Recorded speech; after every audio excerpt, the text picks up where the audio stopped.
Buenos días a todos y muchas gracias por vuestro tiempo. Vamos a presentaros nuestro informe de coyuntura económica y bueno, sí me gustaría a nivel de introducción comentar que hemos contado a la hora de estas reflexiones con los principales economistas de mayor prestigio de España y también con la inestimable ayuda de Ángel Gavilán, director general de estudios del Banco de España, que también participó en la jornada de reflexión que ha dado lugar a este informe, ¿no? Este informe tiene 4 patas que yo creo que son muy importantes y son muy de actualidad. Una primera reflexión sobre cómo vemos en el Instituto la evolución económica internacional. Una segunda parte, y es donde analizamos cuál es, digamos, la situación de la economía española y nuestras previsiones de crecimiento, inflación, déficit público, etcétera, las principales variables económicas, donde hay un cuadro específico, como viene siendo habitual, sobre estos temas.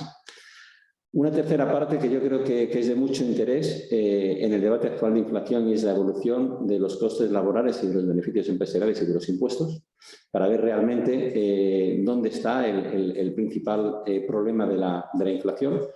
Y una cuarta parte muy interesante también, y es el impacto sobre el empleo y sobre el PIB de los impuestos que ha anunciado recientemente el gobierno, de esta última parte del informe, ¿no?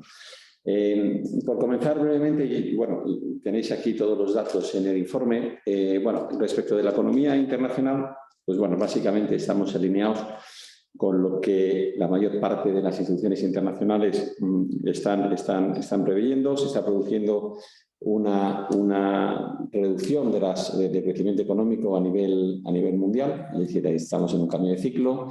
La política monetaria se está endureciendo en la mayor parte de los países, prácticamente 75 bancos centrales están aumentando los tipos de interés. La inflación, pues bueno, está siendo más persistente y más elevada de lo inicialmente previsto y va a tardar un tiempo hasta que se sitúe en los niveles, digamos, que los bancos centrales les gustaría que estuvieran y posiblemente hasta de esos 24, pues no estaremos en esos niveles, ¿no? Y si hay una palabra que caracteriza a la economía internacional actualmente es la incertidumbre, y bueno, pues tenemos incertidumbre sobre qué va a ocurrir con la interrupción del suministro del gas ruso en Europa. Como hemos visto, hoy se ha restaurado el suministro del Nord Stream, pero no sabemos si en algún momento se va a cerrar completamente.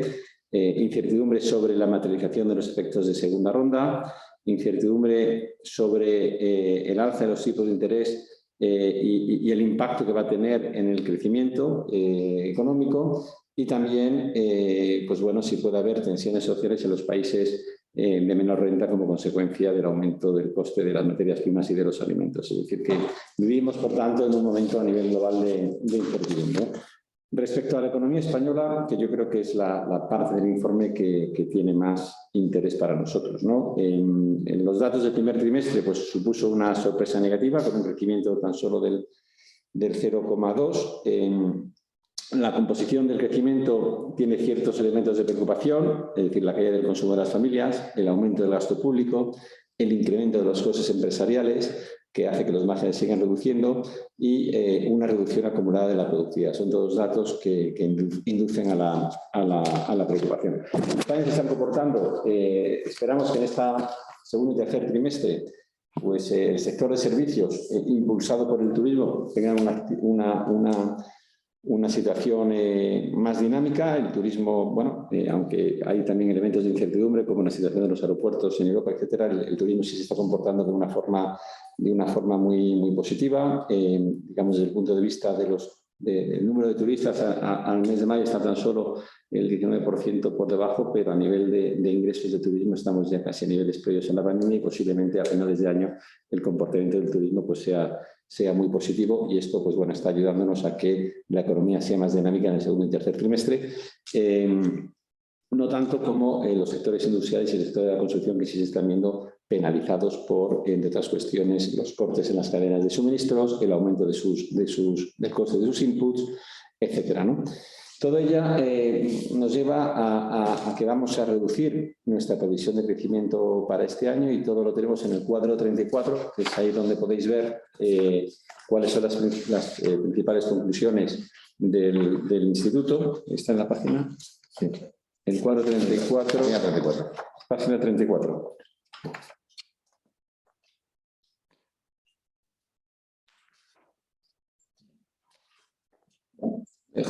En la página ahí podéis ver básicamente que nuestras previsiones de crecimiento para este año las situamos por debajo del 4%, en el 3,9%. La economía sigue creciendo, pero a unos niveles menos fuertes que los inicialmente previstos, ¿no? Todo sometido a fuertes incertidumbres. También nuestro crecimiento es más moderado para el año 2023, que lo situamos en un 2,5%. La inflación en media se situará en el 8%. Creemos que estamos en los próximos meses en los niveles de máxima inflación y que también con incertidumbres, pero si la política monetaria tiene impacto, no hay efectos de segunda ronda, etcétera, sí creemos que la inflación se podría moderar al 3% en el año próximo, ¿no? El déficit público sigue siendo muy elevado, el 5,5% para este año y el 4,9% para el año próximo, lo cual, pues bueno, creemos que es un déficit público que hay que tomarse en serio y hay que reducirlo. Es uno de los principales talones de Aquiles de la economía española. El mercado de trabajo, bueno, tiene un buen comportamiento. Las empresas en un entorno complicado, incluso de reducción de beneficios empresariales, pues están siendo muy activas en la generación de empleo y bueno, el empleo sí se está comportando de una forma muy buena, aunque bueno, cada vez menos, en tanto en cuanto la economía se desacelere, pues el ritmo de contratación pues se desacelerará también. Y bueno, concluimos que la tasa de paro pues se situará por debajo del 14% en el año 2022, en 13,8%, y en el 13% en el año 23, ¿no? La balanza por cuenta corriente sí está sufriendo un fuerte deterioro en el año 22. Tendremos un equilibrio en la balanza de pagos para este año y un ligerísimo superávit para el año próximo, ¿no? Y básicamente esas son las principales variables. Como comentaba, uno de los análisis más interesantes de este informe, porque bueno, estamos buscando los culpables, entre comillas, de la inflación, y por eso creemos desde el Instituto que hay que hacer un análisis riguroso desde el punto de vista de contabilidad nacional de cómo han ido evolucionando las distintas partidas, ¿no? Hemos dicho, y ahí lo tenemos muy bien identificado en el cuadro 37 y 39, ¿no? La página 37 y la página 39, ahí tenemos los cuadros donde se reflejan los beneficios empresariales. Hemos dicho de forma reiterada que en los años 20 y 21, comparado con el 19, que es previo a la pandemia, ha habido una reducción del excedente bruto de explotación, que es, digamos, lo que se tiene en cuenta a nivel de contabilidad nacional, de 100.000 millones de euros, ¿no? 65.000 en el 20 y casi 34.000 en el 21, ¿no? El excedente bruto de explotación y el excedente bruto de explotación de sociedades no financieras están en un 6,2, menos 6,2% y menos 8,8% respectivamente respecto previo a la pandemia, ¿no? Si miramos la central de balance del Banco de España, se observa que los beneficios brutos de explotación, que es la partida asimilable a los beneficios operativos de las empresas, y el resultado neto ordinario, asimilable a los beneficios netos, se sitúan a cierre del 21 entre un menos 24 y menos 52 por debajo de los niveles precrisis. Es decir, que los beneficios empresariales, tanto utilizando la contabilidad nacional como la central de balances del Banco de España, que ahí se asimila más a lo que son los beneficios empresariales, tienen una reducción enorme respecto a la situación previa a la pandemia. Cuando analizamos desde el punto de vista de contabilidad nacional la otra parte, que son las rentas de los asalariados, vemos que a cierre del año 21 está próximo ya a alcanzar su nivel previo a la crisis. Es decir, tan solo está a 0,5% de distancia lo que son las remuneraciones de los asalariados respecto a nivel previo a la crisis. Por otro lado, si tenemos en cuenta esta buena evolución de los asalariados estos 2 años, junto con la caída de la productividad tan importante que ha habido, vemos que en el año a cierre del 21 los costes laborales unitarios están ya un 5,8% por encima de los niveles previos al 19.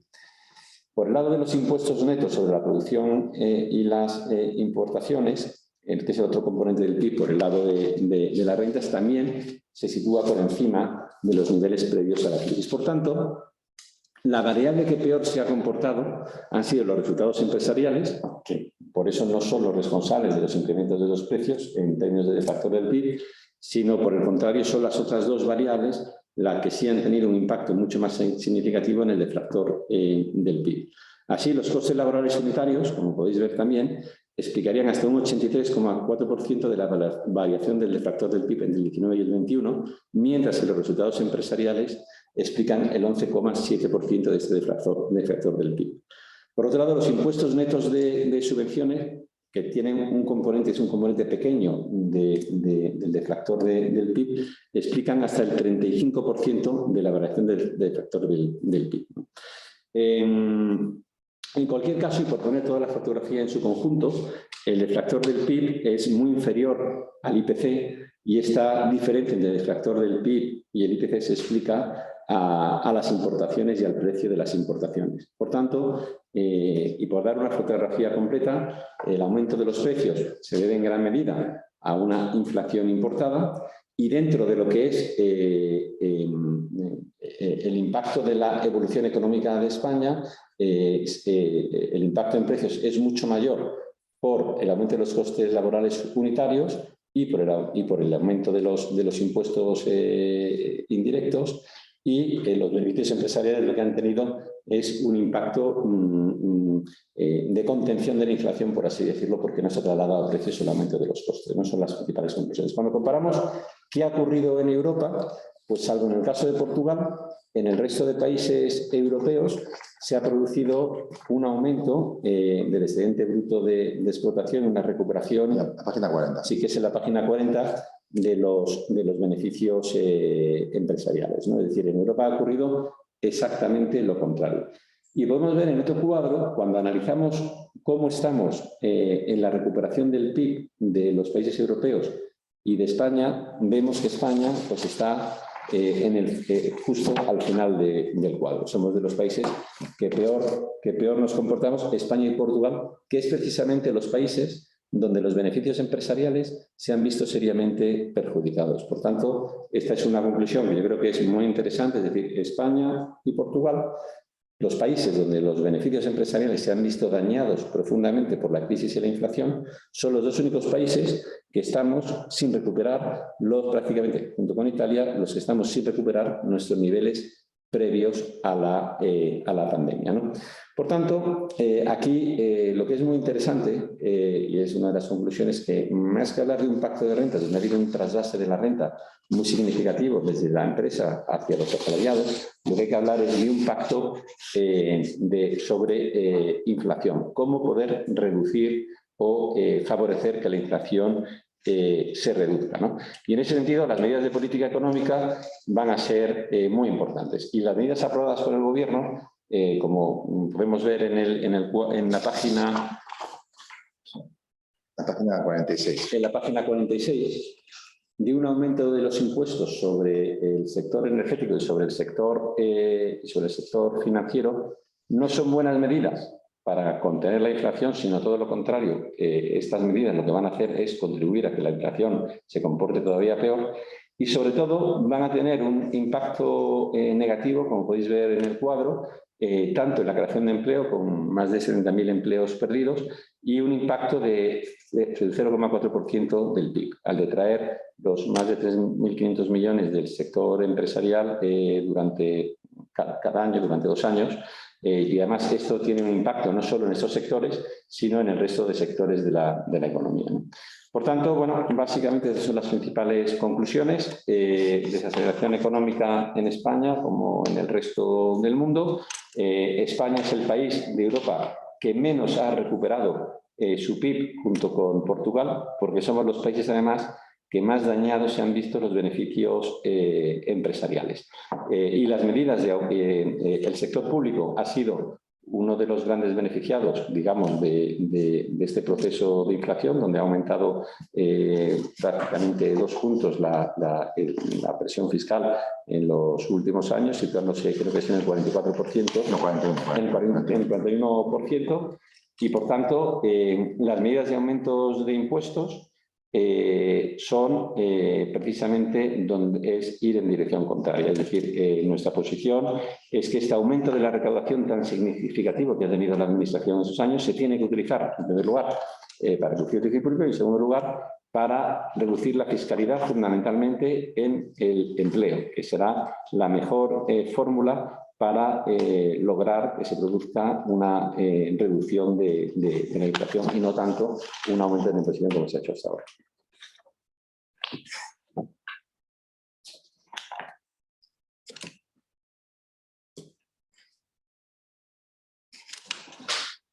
Mercedes Serrañera ha levantado la mano. Muy bien. Hola, ¿qué tal? ¿Se me escucha? ¿Escucháis? Sí, sí. Pues yo quería saber si prevéis estar próximos en algún momento a final de año sí a la recesión. Y luego también quería conocer, bueno, habéis hablado de ello, pero centrar más vuestra opinión sobre los nuevos impuestos anunciados en el riesgo país y en las inversiones, siendo las empresas españolas afectadas, teniendo tanta inversión extranjera y estando tan internacionalizadas. Gracias. Respecto a la primera pregunta, aunque no es nuestro escenario central, que entremos en varios trimestres de crecimiento negativo, dado que estamos sometidos a una situación de mucha incertidumbre, tampoco es un escenario que se pueda descartar que haya algún trimestre con ligero crecimiento negativo para luego producirse una recuperación, aunque no es nuestro escenario central y no lo tenemos, digamos, apuntado en nuestras previsiones. Respecto al segundo de la pregunta, nosotros creemos que el aumento de la imposición en esos dos sectores, en primer lugar, va a tener un efecto, lejos de contener la inflación, va a tener el efecto contrario, el aumento de la inflación, y sobre todo va a tener un impacto muy negativo en el crecimiento económico, como vemos en la tabla, como en la creación de empleo, ¿no? Por el drenaje que tiene de recursos en esos sectores y el impacto que tiene en el resto de la economía. Además, creemos que es un mensaje tremendamente negativo para los inversores internacionales, y lo hemos dicho ya en numerosas ocasiones. En España es absolutamente fundamental tener una estabilidad regulatoria. Y el tomar medidas arbitrarias donde un gobierno decida cuáles son los beneficios extraordinarios para agravarlos, pues lógicamente tiene un impacto muy negativo desde el punto de vista de los inversores internacionales. Pero es que además en muchas de estas empresas sus accionistas son pequeños ahorradores españoles. Estamos hablando de millones de ahorradores que tienen el dinero depositado en esas empresas y al final este impuesto lo que supone fundamentalmente es un impuesto al ahorro. Ya se han perdido el primer día cerca de 6.000 millones de euros de valoración de estas empresas sin todavía haberse producido el impuesto. Es decir, que el primer efecto que ha tenido ha sido una pérdida de valoración que además supone una pérdida de riqueza para millones de hogares que va a tener también un impacto en el consumo. Es decir, se trata de un impuesto, se trata de ir remando justo en la dirección contraria.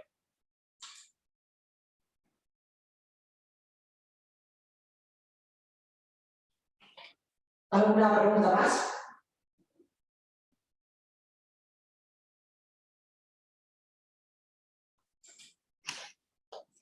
Bueno, sí, únicamente por añadir, comentar que en la página 43 al 47 del informe es monográfico analizar la cuestión de los nuevos impuestos sobre beneficios extraordinarios. Es decir, que un epígrafe específico del informe monográfico sobre esta cuestión no solamente es el recuadro, sino es un epígrafe completo de 6 páginas en el cual pueden encontrar todo lo que nos ha dicho nuestro presidente.